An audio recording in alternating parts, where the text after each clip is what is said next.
Hey, what's up, everybody? Welcome to season 2 of the Popanimecomics Lounge, where I have with me the king of the indies, the fallen angel, Chris Daniels, who has held over 18 titles across various companies, including TNA, Ring of Honor, and New Japan, to name a few, and has his own comic book done by Oh Yeah Comics, who apparently I sent my mom and my dad to go get his autograph on that amazing print.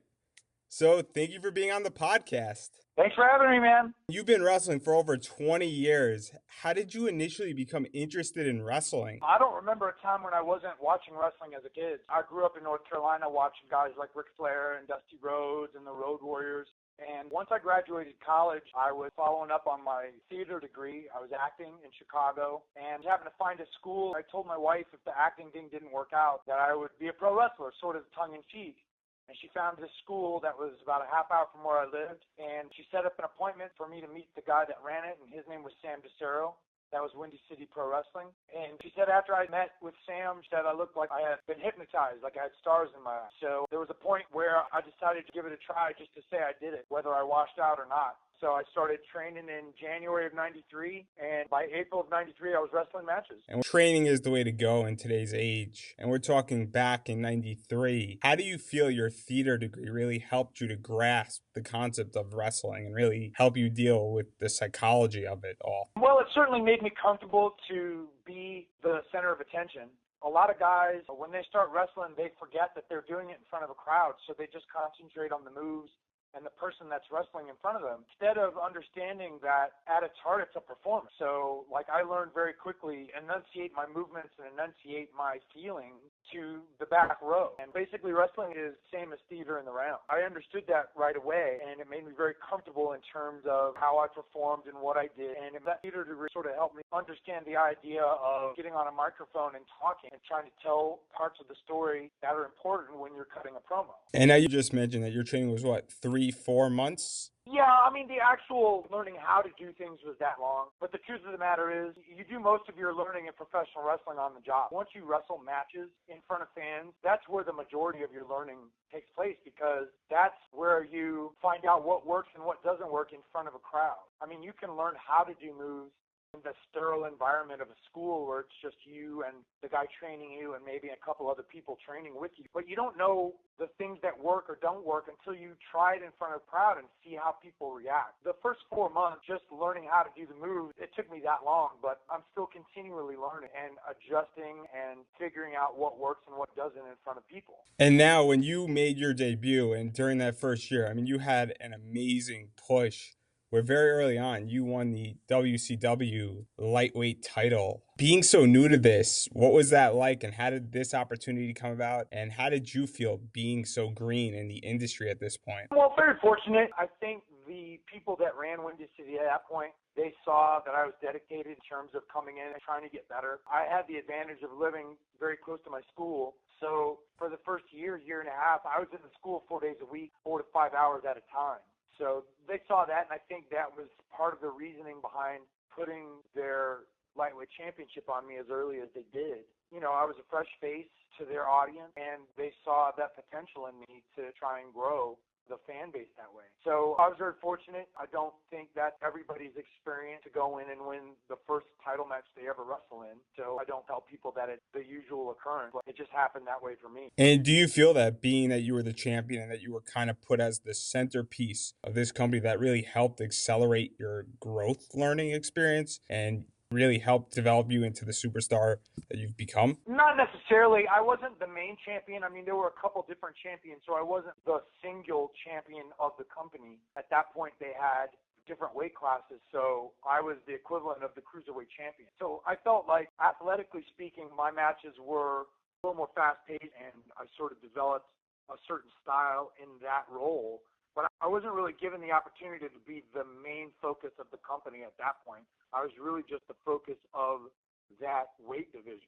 And now, while with Windy City Wrestling, you won several tag team titles across various promotions with Kevin Quinn, including at the NWA 50th anniversary show. What was it like teaming up with him? How did that team form? And what was it like winning various belts in different promotions all across the country? Well, I had the good fortune of training with Kevin early on. He and I almost started at the same time. We became very good friends and had the opportunity not just to tag in Windy City, but also in Puerto Rico for WWC and then doing stuff on the independent scene for the NWA Midwest. So I was very fortunate that I had that opportunity. Like, Kevin was a very good partner to have, and he helped me learn the ins and outs of tag team wrestling. I was very lucky to have that experience with him so early on in my career as well. And obviously, your wife found this school. How thankful are you to her that she really found this opportunity and that you ran with it? Very. If it wasn't for her finding that school, it changed my life.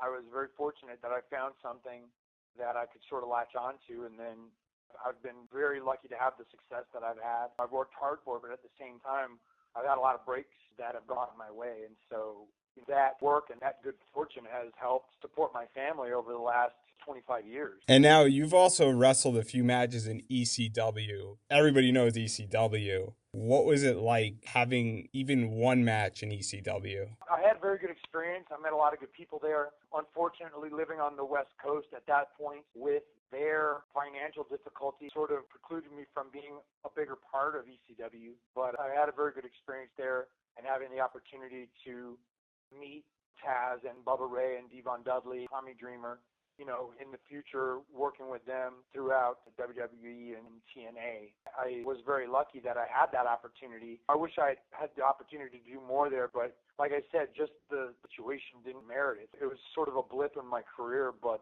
certainly a good experience. Even just you wrestling in ECW, it's such a legendary promotion. Is it one of those things that you kind of crossed off your bucket list as a wrestler? Yeah, I guess looking back at it, at the time I was disappointed that it couldn't turn into a more of a long-term position there. But knowing what I know now about the history of the company and where they were, I sort of understand it better. At the time I felt like I was doing well, and I was getting good feedback from the people behind the scenes for the few appearances that I did have.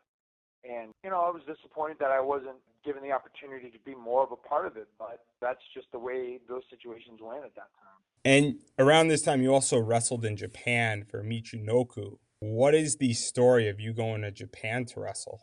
Well, I had a friend of mine, Kevin, knew someone named Victor Quinones, who was a promoter in Puerto Rico, who also had a lot of ties to the Japanese independent scene. And actually, when the WWE started the light heavyweight division, Victor was instrumental in bringing Taka Michinoku and the other members of Kaientai to the WWF. And so it was through him that I got the opportunity to wrestle Taka Michinoku on Shotgun Saturday Night a few times that I did.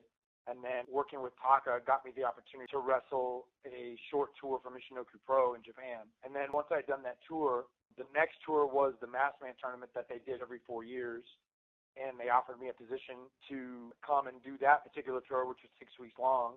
And they created this character for me called Curryman. And now, obviously, there's a lot of stuff that is very different in Japan than in America. Curryman was obviously part of that entire thing. How do you feel that Japanese wrestling is different than American wrestling, both physically, athletically, and then culturally?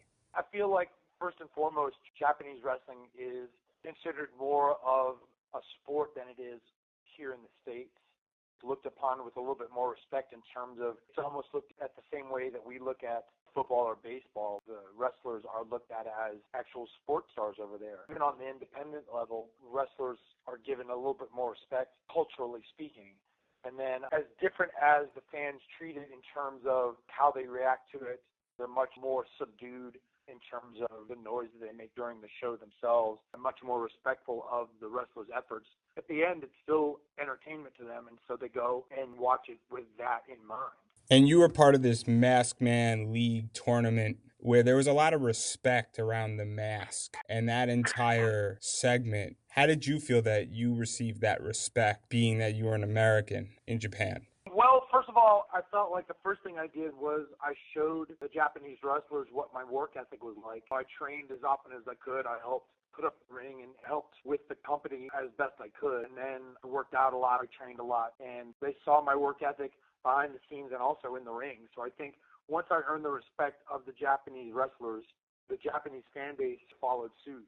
They saw how hard I was working in the ring to try and be a part of the company. And so that was how it went around. I just earned the respect by going out there and doing my best every match that I had. And speaking about the indies, how did it work that everybody pitches in and sets up the ring and really helps to promote the promotion? How did that work with you? Well, at that point, we all rode the same bus. We got off the bus and we would load the ring truck into the building and just build the ring. And that was just part of the gig. So, I mean, I went in and did my part, and the entire card, whether you were the main event or the opening match, you helped set up the ring, you helped set up the building, you helped set up the merchandise tables, and then once that was done, you went and you worked out. I understood that right away, and that was part of the job. And do you feel that you setting up the ring and really helping set up the entire promotion made you want to work harder for the promotion? I just figured that was how things were done over there. I was happy to jump into the system and be a part of that the way that they treated everybody else. I wanted them to know that whatever my background was, I was happy doing the same thing that everyone else was doing and being a part of it. I didn't want them to think that just because I was an outsider, I felt like I was above all that. I went in and did what I felt was the role of one of the guys, which was to help out and to help get stuff put together. And now you obviously came back from Japan. How did the Japanese style affect your style when you came back to America? I don't know if it actually affected it that much. I think that a lot of the independent style U.S. was very similar already, especially to the guys that were working what you would consider the cruiserweight style. I felt like the guys that were my size or comparable to that, they were already wrestling a style sort of conducive to their height and weight. So I just sort of followed suit with that. The way that I wrestled in Japan, I sort of did that same sort of thing in the U.S., and I saw a lot of guys on the U.S. independents sort of follow suit. And now one of the promotions that you wrestled for was Ultimate Pro Wrestling, which has a very famous video that's out that features you, Kazarian, Samoa Joe, and the prototype. You might be a 16-time world champion, I don't know, training and wrestling. What was it like working with these guys? I tried to take advantage of the fact that UPW had ties with the WWF at that point, so I worked on the shows when I was available. I got an opportunity to work with John Cena when he was there, and got a chance to work with guys like Edge and Christian and William Regal when he came through, and got a chance to talk with Jim Ross and Bruce Pritchard and sort of stay in their sight line while I was trying to get an opportunity with the WWF.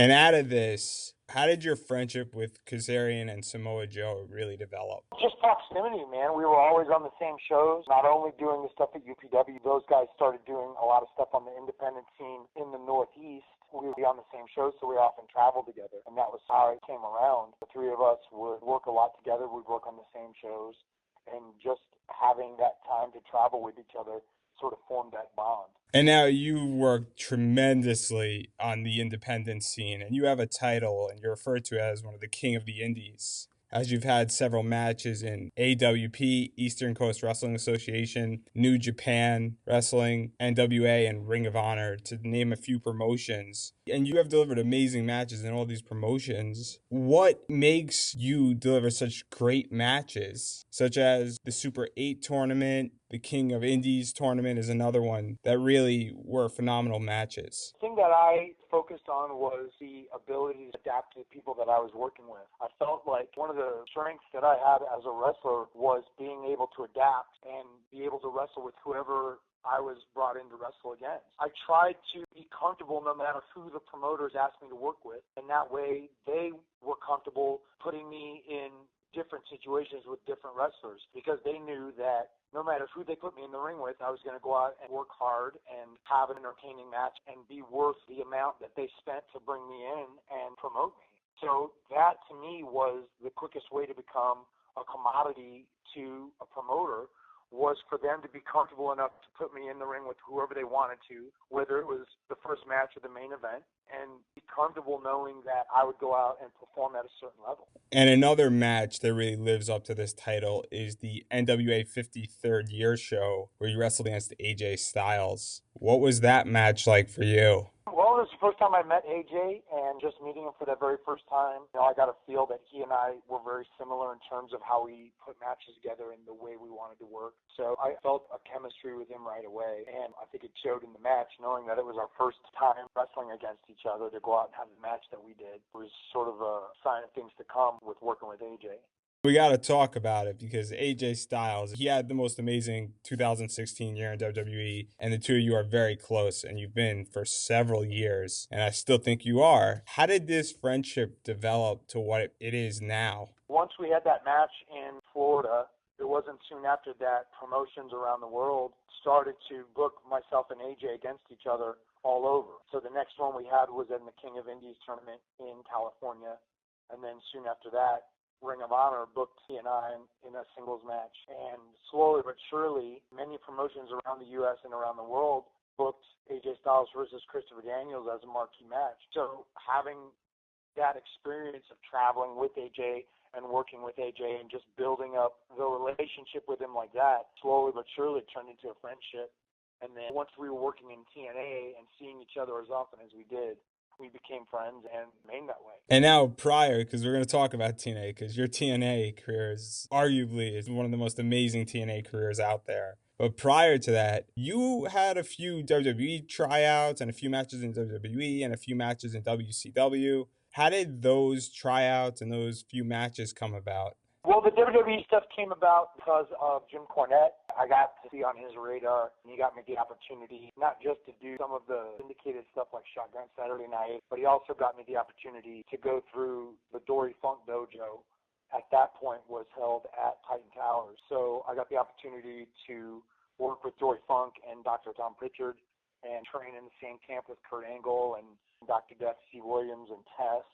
And from there, I got to do a lot of dark matches with them and have different opportunities there. The WCW thing came about. Kevin Sullivan gave me the opportunity to wrestle a dark match when Nitro was in Los Angeles. And he offered me a contract in January of 2000. And it wasn't soon after that I had signed and had my first contract with WCW that began in April of that year and went on till October of 2000. And once I had the relationship with WCW, I got a second opportunity in January 2001, and that was the match that I had on Nitro. And I was offered another contract that lasted until the company was bought by WWF. And obviously, with the company being bought and things changing in the wrestling world, how did you feel at the time that things were going, and what direction do you feel they were going in from a business perspective? Me personally, I was disappointed with the second contract with WCW only because it was a developmental deal and I had to wait because the match that I had, they did an injury angle with me. And so I was basically sitting at home waiting to get the go-ahead to come back to TV and figure out a role for me when WWF bought WCW. And at that point, WCW and ECW had closed, so there was sort of a vacuum in terms of professional wrestling where there was sort of a missing component for wrestling for a certain fan base. And it wasn't long after that, probably another year, that TNA and Ring of Honor both started to try and fill that void that was left by WCW and ECW. And now to talk about TNA, where you spent a good amount of your career so far. And how did you get recruited or find TNA or get sought after or get booked? How did that all occur? I had known Bob Ryder and Jeremy Barash from WCW. And after WCW had closed, they had worked with Andrew McManus to do the World Wrestling Association. And one of the shows that they did was the Las Vegas pay-per-view, where I wrestled in a six-way with AJ Styles and Nova and Loke and Shark Boy and Tony Marmaluke. And so it was after that they approached me to be part of TNA. So I was on the third and the fourth pay-per-view that TNA did from Nashville. And at that same time, I was doing Michinoku in New Japan. So I wasn't in TNA very frequently up until the end of 2002 when they offered me a full-time position. And that was the beginning of the Triple X team with Low Key and Elix Skipper. And now, before we dive into that, you're an avid comic fan. And this is the question that every comic fan wants to know, is that what was the secret comic trade that took place in TNA with Samoa Joe? Homicide was involved in that. I don't know if CM Punk was involved in that. And I don't know who else was involved in that. But how was that set up? And what comics were you trading back and forth all throughout your tenure in TNA? Well, it wasn't so much of a trade as just getting guys reading different things. Like I know one of the first things that I knew Punk was a fan of was Brian Michael Bendis, and so I remember one of his birthday gifts I got him Daredevil trade paperback. I knew Joe was a big fan of Avengers, and Homicide was reading stuff. It was just a matter of just pointing guys in different directions, getting them reading stuff. It wasn't a specific physical trade as much as it was just like-minded guys just commenting on the stuff that they like to read. So was it exclusively Marvel or was DC allowed in there and some Image comics allowed in there? Well, those guys would read what they liked. I was a Marvel guy first and foremost. I mean, I would read some DC and some Image, but the majority of my stuff was Marvel just because that's what I grew up enjoying. Now, getting back to Triple X, which has had some fantastic matches with Elix Skipper was a part of that in Low Key. How is this team put together with TNA? Well, the idea at that point, the three of us were doing different tenures with different Japanese companies. So they put the three of us together with the idea that because we were working in different companies over there, we weren't always going to be on the same Japanese schedule. So at some point, one or both of us, or one or two of us would be available to wrestle while the third was on tour. So that was the idea at first. The first couple months, we were all together, and the three of us were going in and out. And then slowly but surely, it turned into a situation where Elix and I became the main team because he had suffered a shoulder injury. And so while he was off healing, Elix and I ended up becoming the main focus of the team. Stayed that way until the team split up. And now you had some brutal matches with America's Most Wanted in a feud that lasted over a year, back and forth trading titles. You briefly had a team up with Team Canada to fight the good fight, Go America Go. How do you feel that this feud played out? You traded tag partners. I mean, everything was in this feud. How do you feel about it? Well, I thought it was definitely a very entertaining storyline that went through TNA for a good long while, and it culminated in the steel cage match with us against America's Most Wanted, the first cage match on the pay-per-views in Orlando. And I think for a period of time, that was considered one of the best tag team matches and definitely one of the best cage matches in that company's history. I was very proud of the work that we did and thought it was a great ending for Triple X, the way that we went out, battling to the very end like we did. And while this feud was going on, I mean, you faced Jerry Lynn and Amazing Red, and Jerry Lynn is a legend in the X division, which resulted in kind of a mini feud and even a 2-on-1 handicap match for the tag team titles. How do you feel that these matches played out, and what is it like wrestling Jerry Lynn? And even Amazing Red is fantastic as a wrestler. Both of those guys were incredible to work with. Jerry Lynn was someone that I respected for a very long time before I got the opportunity to work with him as often as I did in TNA. And Red was the same way. He was someone that I met in ECWA and knew was very talented. And once TNA started and they decided to make Red one of the focal points, having the chance to work with him as often as I did was a pleasure. And obviously, Triple X broke up and you became more of an X Division wrestler. And you won the title several times and you wrestled AJ Styles, Chris Sabin, Samoa Joe, Matt Bentley, to name a few people throughout the entire company. What was it like being in this fast-paced, exciting, high-flying move wrestling environment for you? Well, I think that was one of the linchpins of TNA at that point was the X Division. So being able to be a part of that division during that period of time, I feel like all of us put forth our best effort, and that was one of the reasons that TNA became as popular as it did. That was certainly one of the reasons why people were watching the show.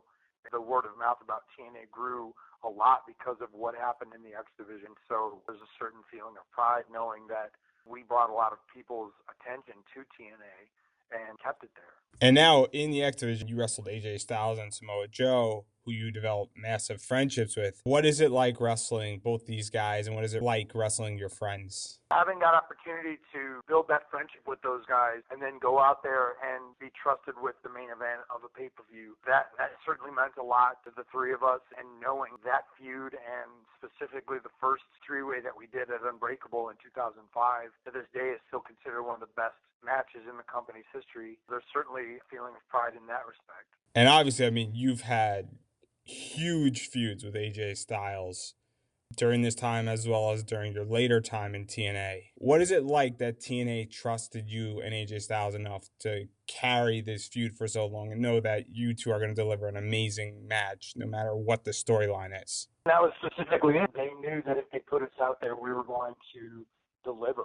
And so it meant a lot that they would put that opportunity in our hands. And that period of work that AJ put out, knowing that I was one of his top opponents, and over the years of TNA, knowing that the feud between he and I was such an integral part of the history of that company, I'm very proud of all the work that we both did.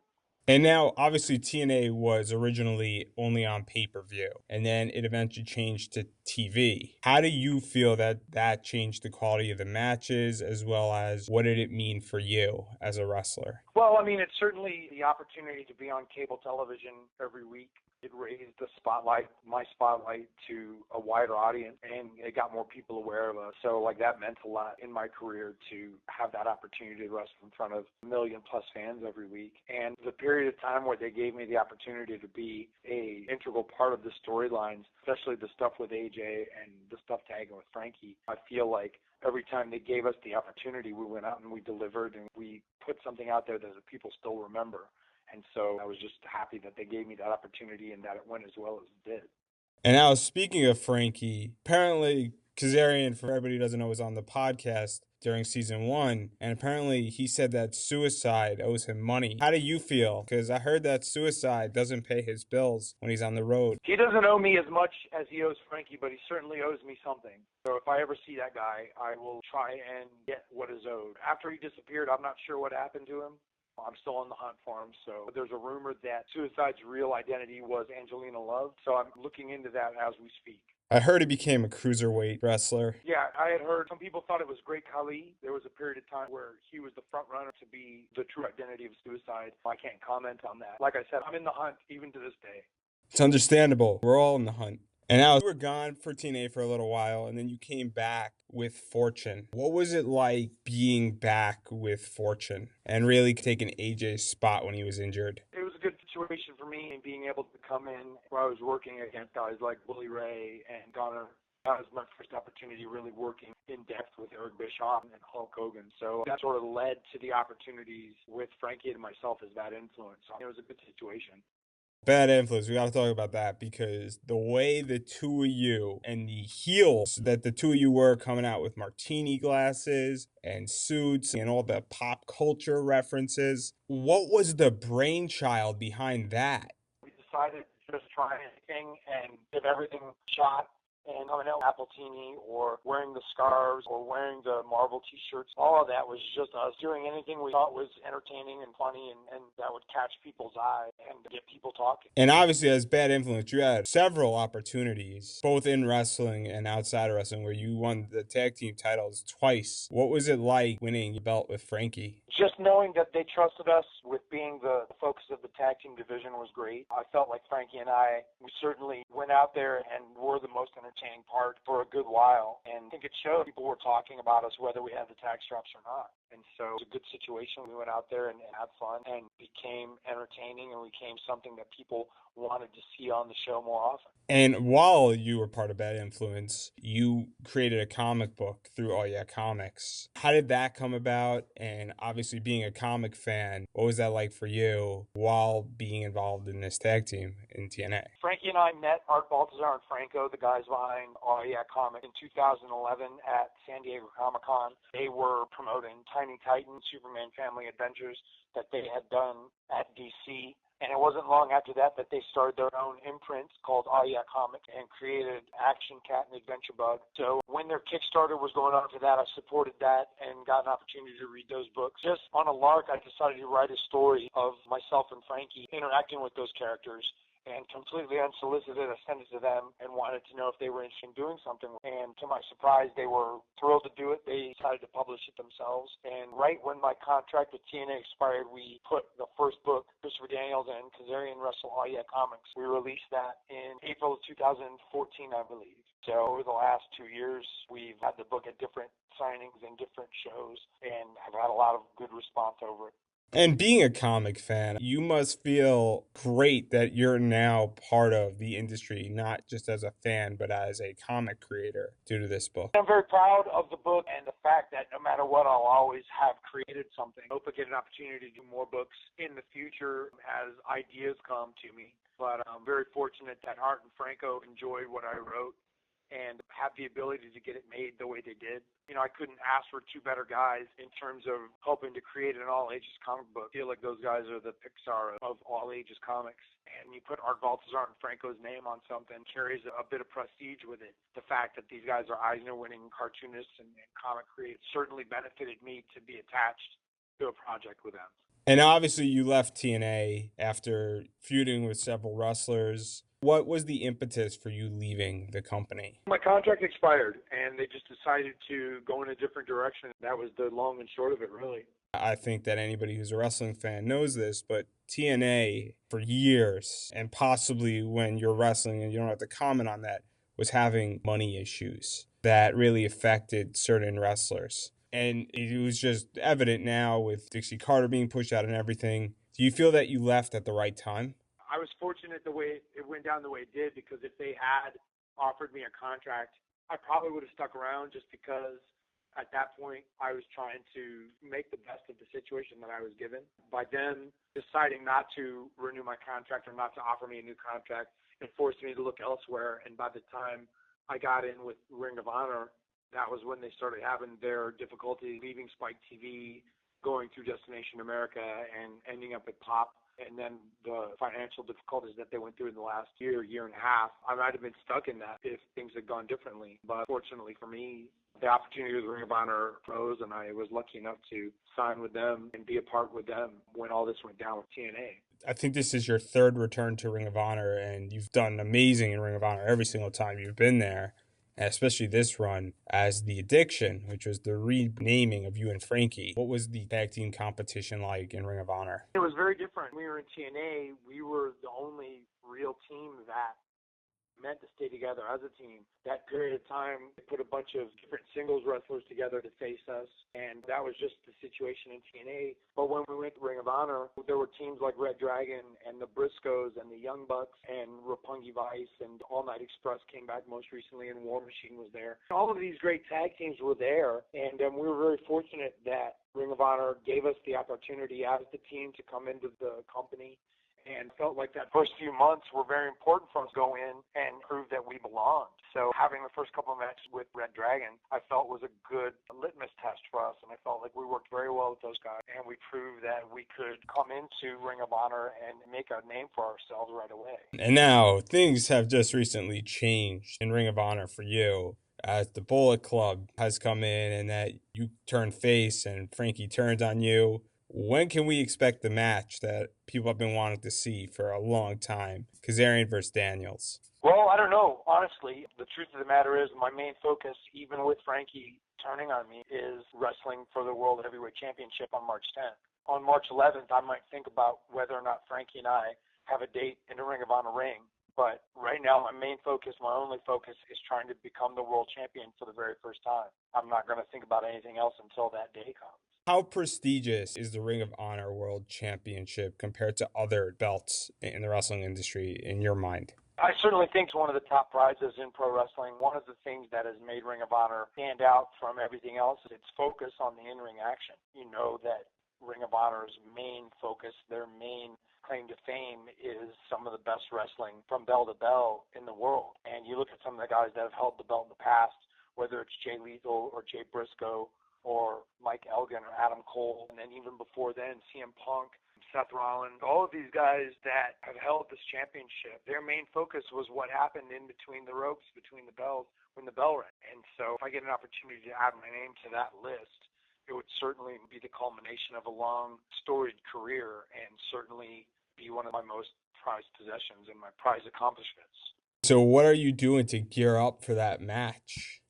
I haven't changed my game plan. I mean, I'm training, I'm watching tape, I'm studying my opponents, and just doing my very best. I do the homework because that's my thing. My main advantage over many of the people that I wrestle these days is my experience. So I go into every match possibly being a slower wrestler or a weaker wrestler, but certainly in terms of experience, I've always got the edge. So I put that to my advantage and wrestle smarter than the people that I'm in the ring against. And so that's always been my goal, is to do the homework and figure out, no matter who I'm in the ring against, what are my strengths. And now to change the gear, you've wrestled so many people in the wrestling world throughout your career. What is the one person that you haven't wrestled who's still currently active that you want to match with? There's plenty of guys. The majority of the guys on the WWE roster at this point, unless I wrestle them on the indies, I probably won't get an opportunity to work just with the situation. Certainly the first guy that comes to mind is Chris Jericho, someone that I looked up to in terms of his accomplishments and his mentality towards wrestling. I felt like he was a perfect blend of athletics and entertainment, and certainly I strive to have that same sort of blend in my work. He was always someone that I wish I had the opportunity to work with and pick his brain, because he had a knack for reinventing that's second to none. Even the stuff that he's doing now is top notch. He would have been someone that I would have loved to have had the opportunity to wrestle with. And now you're a veteran in the industry. What advice do you have for people who want to get into wrestling and involved in the industry? Be prepared for the hardest endeavor you'll ever endure. That's so very difficult. I tell guys, first of all, go to a school, very reputable school. You want to go to a place that's run by people that have been where you want to be. So you look for someone like a Lance Storm or a Team 3D Academy in Florida or the Ring of Honor School in Pennsylvania. These guys that have been at the top or have been working full time, if that's your goal, that's who you want to learn from, is people that did that. Once you go through that school and you get that training, once you're ready to wrestle, my advice is to go out and wrestle as many different places as you can against as many different opponents as you can, because it's that variety and forcing yourself to wrestle outside your comfort zone that polishes you as a product. So when you get comfortable enough to wrestle someone that you met for the very first time and wrestle a great match with them a few hours later, that's, like I said, when you become a commodity to a promoter. That's the goal, is to become a commodity to a promoter. And that's the main goal for pro wrestlers, in my eyes, is to work so hard and get to be so good that promoters can't help but notice your talent and want you on their show. And then finally, after speaking to you for so much and covering so much of your career, and we didn't even scratch the surface, in my opinion at least, but do you have anything you'd like to promote? Facebook, Twitter, website, events, signings, anything in that realm, comic books? The new comic book, All Yeah Comics Team Up #1, is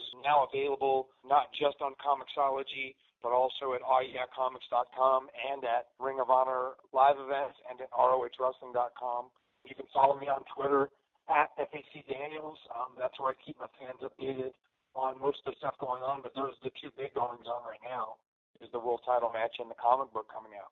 Pick those up where you can, and thanks for following along. Thank you, everybody, for listening to this week's episode, and thank you to my guest, Chris Daniels, who is the new Ring of Honor World Heavyweight Champion. And as always, you can listen to this podcast on iTunes, SoundCloud, and Stitcher Radio, as well as you can follow us on Twitter at Popanimecomics, as well as check out our website, Popanimecomics.com. And we currently have a Patreon going on. Every donation helps to keep this podcast up and running, as well as you can leave us a review on iTunes to let people know what a wonderful show we have and who we are and what we're doing and how much you're enjoying it, because it really does help. And I will be taking a 2-week break, and I will be back on April 9th with Chris Ryle, the Chief Creative Officer of IDW. So until then, everybody have a wonderful 2 weeks, and I will see you on April 9th.